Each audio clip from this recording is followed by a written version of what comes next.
Let me tell you all the downside of Bitcoin is that nothing can outperform Bitcoin, which sounds great, but I'm starting to sense a genuine breakdown in capitalism. As Bitcoin continues to outperform everything forever, everyone scrambles for Bitcoin. Bitcoin owners get monumentally wealthy. Most Bitcoin owners never want to sell it because it's deflationary. The only thing worse for an economy than inflation is deflation. If I said to you, you can buy that Ferrari for half the price next year, you'd wait. And then when that year rolls around to say, wait another year, you get it for half the price, you'd wait again. Money stops moving with deflation. My question, and this is a genuine question, I'm not giving you the answer, I'm actually asking, what happens to the economy once everybody realizes there is only one investment worth making on the planet? So I found this video of Andrew Tate talking about Bitcoin and how Bitcoin is going to crush the economy, Bitcoin is going to crush capitalism, and how the only thing worse than inflation is deflation, which is completely wrong. But I'm not going to tackle it right now. I will come back to this deflation question later. So because Andrew Tate was asking the question genuinely, I decided to go watch the entire video on Rumble, so I'm not going to miss anything, and give him a proper answer. And I did watch the video. And basically Andrew Tate starts by saying that everybody's excited about Bitcoin and everybody's missing the downside of Bitcoin, which is that everybody will be investing just in Bitcoin. In other words, nobody's going to be investing in businesses that produce real goods and services. Everybody's going to be putting their money in Bitcoin. And that's completely untrue. That's completely untrue. And also, Andrew Tate says that he's not going to tackle the question from an economist standpoint because economists are dorks. And I actually agree with Andrew Tate on this point. Mainstream economists are not just dorks, they are charlatans as well. Because what you have to know about mainstream economists is that they are useful idiots for the government, whose job consists of conjuring up quantitative data, numbers that can be easily manipulated to justify whatever the government wants you to believe. That's what mainstream economists do. They just come up with data, justify government policy, and job done. However, there are real economists, and real economists tend to follow the Austrian tradition of economics. So they are Austrian economists, not because they are Austrian by nationality, but just because they follow the Austrian school of economics. And the difference between mainstream economics and the Austrian school of economics is that mainstream economics treats economics as a quantitative science that deals with numbers. And like I've said, numbers can be manipulated. Whereas the Austrian school of economics treats economics as a qualitative science, as a qualitative analysis. In other words, it concerns itself with human action rather than numbers. And so when you tackle economic questions from the lens of the Austrian school, you start to understand a lot of things. And one of the things that you can understand is why Bitcoin is not going to crush the economy and is not going to crush capitalism. So there are two reasons why everybody is not going to be putting their money on Bitcoin. The first one is because human action is multifaceted. In other words, we are not solely driven by financial gain. We are not motivated just by money. People have different preferences. People have different wants and needs and goals. For example, some investors, they would want to invest in a business just because they like the idea of the business. Other investors, they like innovation, so they would want to invest in businesses that are innovative. Some other investor might want to invest in someone just because he likes him. The investor likes the person behind the idea. I mean, Andrew Tate himself talks about one of his websites called fundraiser.com where you can pitch him some business model, and if he likes it, he will give you money. And he says himself in the video that he's not even interested in the business itself. If he likes you and if he likes your handshake, he's going to give you money. So Andrew Tate himself is not motivated by money at this point. So the answer to your question, Andrew Tate, is in your own video.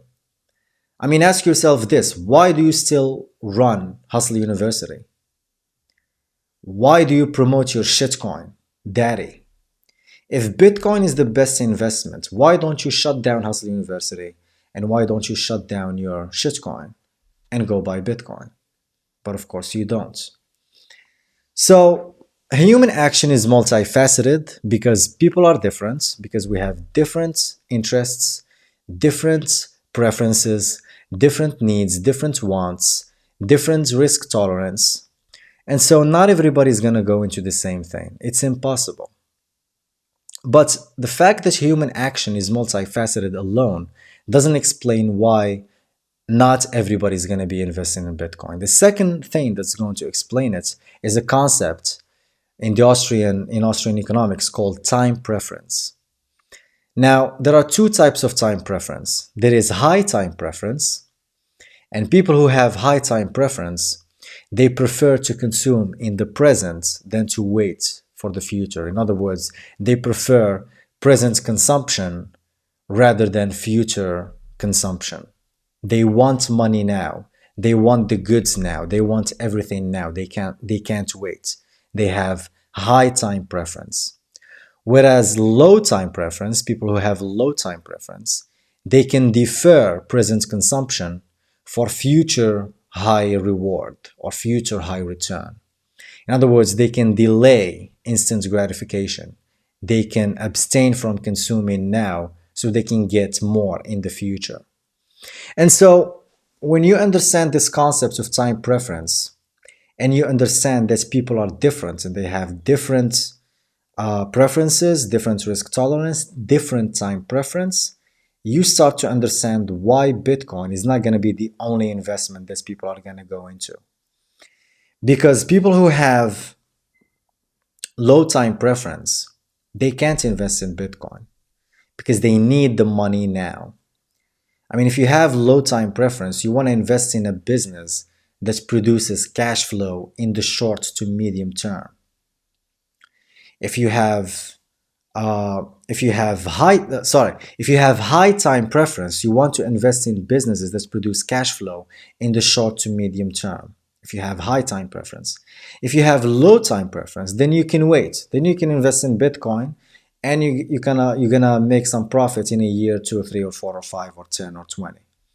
But if you have high time preference, you're not gonna invest in Bitcoin. You want to invest in a business that's going to produce cash as fast as possible. So that's why there will always be people who would want to invest in real life businesses, in cash producing businesses. And then there are people who are going to invest in Bitcoin or something else that requires time to get the return. And also, investing in real life businesses and investing in Bitcoin is not mutually exclusive. I mean, the most aggressive buyer of Bitcoin, Michael Saylor, has 2 businesses, not just MicroStrategy, he also has another company. So think about it. Why wouldn't Michael Saylor, why wouldn't he just focus on Bitcoin? Why wouldn't he stop the services that MicroStrategy and the other company provide, tech services? So it's not mutually exclusive. So when you think of the fact that human action is multifaceted, we are motivated by a lot of things, not just money, and people want to do things for different reasons, not just because they can make money off of them. And then when you understand that people have different time preferences, some people want things now, they have high time preference. Some people can wait, they have low time preference. And so when you are in an economy comprised of a lot of people, a lot of individuals of different ages, different preferences, different needs, different wants, different desires, different risk tolerance, we fulfill each other's needs through trade. So people who have low time preference can lend to people who have high time preference.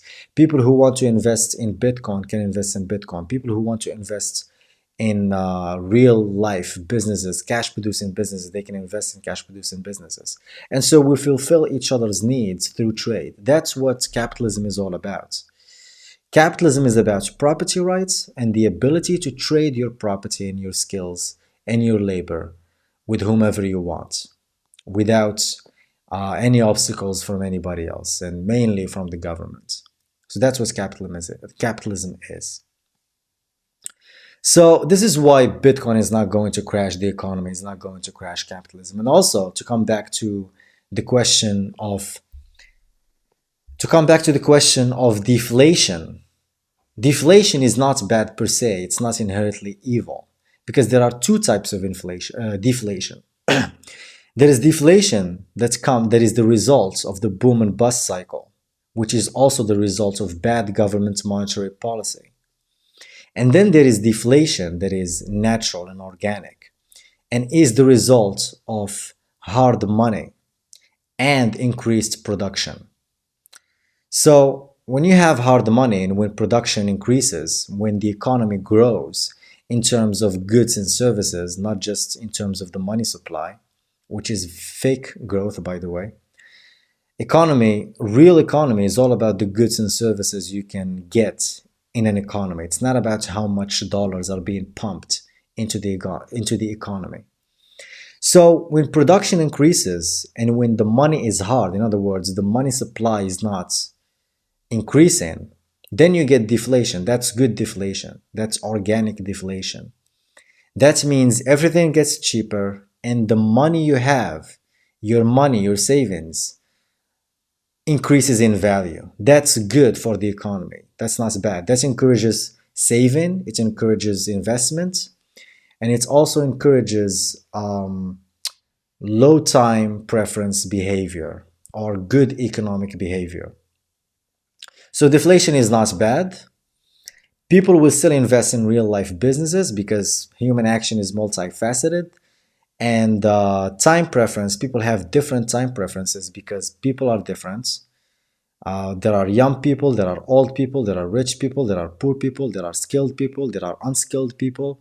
Each one of these people have different time preferences according to their own situation. And when you have an economy comprised of a lot of people, a lot of individuals, we are going to fulfill each other's needs through trade in a capitalist economy. So no, Andrew Tate, Bitcoin is not going to crush the economy. Bitcoin is not going to crush capitalism. Deflation is not worse than inflation. Inflation is always bad. Deflation is actually good when it's organic and when it's the result of hard money and increased production. And Bitcoin is actually the best thing to ever happen to capitalism. Bitcoin is the best thing to ever happen to the economy, and Bitcoin will reign supreme. So yeah, Bitcoin is not going to wreck the economy. Bitcoin is not going to wreck capitalism. Bitcoin will make the economy better and will make capitalism better. So that's all I have to say today. If you enjoyed my video, subscribe to my channel. And you can go watch my video on Bitcoin and economics called The Greatest Scam the World Has Ever Seen. If you want to understand what is money, if you want to understand Bitcoin, if you want to understand the greatest scam the world has ever seen, go watch this video.